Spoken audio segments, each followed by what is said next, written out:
El Castillo is a monument of stone and engineering, but its complexity begins with a much simpler geometric profile. To understand how these structures function, we have to deconstruct their three-dimensional anatomy using the principles of two-dimensional planes.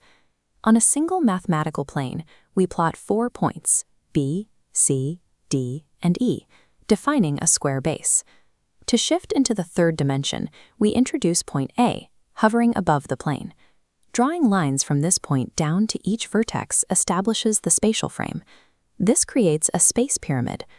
A wireframe only identifies the edges, but a solid pyramid includes every point in its interior, filling the volume. In this geometry, point A is the apex, and the square BCDE is the base. The segments connecting the apex to the vertices are the lateral edges, while the surfaces between those edges are the lateral faces. Because every face must converge at a single point, every lateral face of a pyramid is a triangle, regardless of the shape of the base.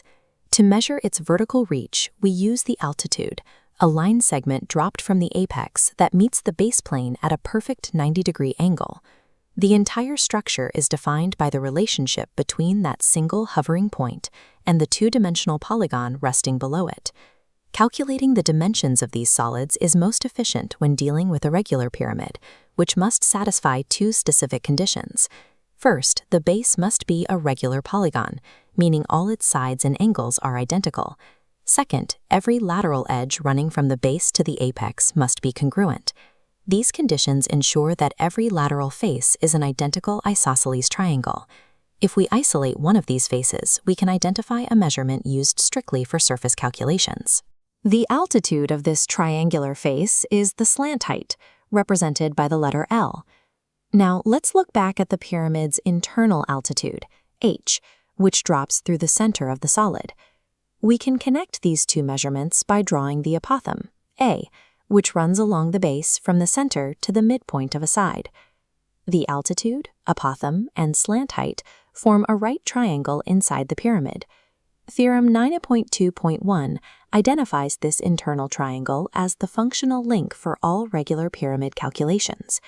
Since it is a right triangle, the Pythagorean theorem applies. The sum of the squares of the apothem and altitude equals the square of the slant height. For example, if a square pyramid has a 4-inch altitude and base edges measuring 6 inches, we can find the slant height. On a 6-inch square base, the apothem is exactly half the side length, or 3 inches. Solving for the hypotenuse of the internal 3-4-5 triangle reveals that the slant height is 5 inches. Solving for three-dimensional slopes is reduced to solving an internal two-dimensional right triangle. That slant height allows us to determine the total lateral area, the sum of all external triangular faces. We can visualize this total area by taking the pyramid apart and unfolding its sides onto a flat surface. This two-dimensional net confirms that the lateral area is simply the combined area of these identical triangles. For one of these triangles, the area is 1/2 its base times its height. Here, the base is the side length S, and the height is the slant height L. To find the area of all n triangles, we multiply that single area by the total number of sides. Multiplying the number of sides by the length of one side gives us the perimeter of the base. By substituting p for perimeter, the formula for lateral area becomes 1/2 the perimeter times the slant height. This is an efficient way to sum up all the surface faces at once. If a pentagonal pyramid has 8 centimeter sides and a 10 centimeter slant height, the perimeter is 40. Half of that, multiplied by 10, yields a lateral area of 200 square centimeters. Adding the area of the base, B, to this lateral area gives us the total area of the solid. Calculating three-dimensional surface area is simply the application of two-dimensional perimeter and triangle logic to the pyramid's flattened net. This reliance on symmetry changes if the apex is shifted away from the center of the base. This creates an oblique pyramid.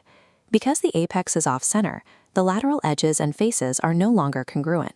Since the faces have different slopes and sizes, the single slant height shortcut for area no longer applies. However, the volume of a pyramid remains predictable regardless of its lean. The universal formula for volume is 1/3 the area of the base times the altitude. To see why the ratio is exactly 1/3, Compare a pyramid to a prism with the same base and height. Geometric deduction shows that it takes the volume of exactly 3 pyramids to fill the interior of its corresponding prism. This 3-to-1 relationship holds true even for oblique shapes. Just remember that the height h must always be the perpendicular distance from the apex to the base plane, not the length of a slanted edge. Lateral area is governed by surface symmetry, but spatial volume is anchored strictly to the base area and vertical height. Beyond capacity and area, we can also evaluate these solids for structural balance. In 2 dimensions, figures often have line symmetry, where they can be folded into identical halves. For 3-dimensional solids, we look for plane symmetry. A solid has plane symmetry if a bisecting plane creates a mirror image, where every point on one side is equidistant to a corresponding point on the other. A standard rectangular prism demonstrates this when sliced directly down the middle. Regular pyramids also satisfy this requirement. A regular square pyramid achieves plane symmetry through its vertical center. The plane must pass through the apex and the midpoints of opposite sides on the base. This specific division creates 2 mirrored halves, effectively proving the lateral faces are congruent. From calculating volume to identifying symmetry, understanding these 3-dimensional structures is a matter of applying the rigorous laws of 2-dimensional geometry.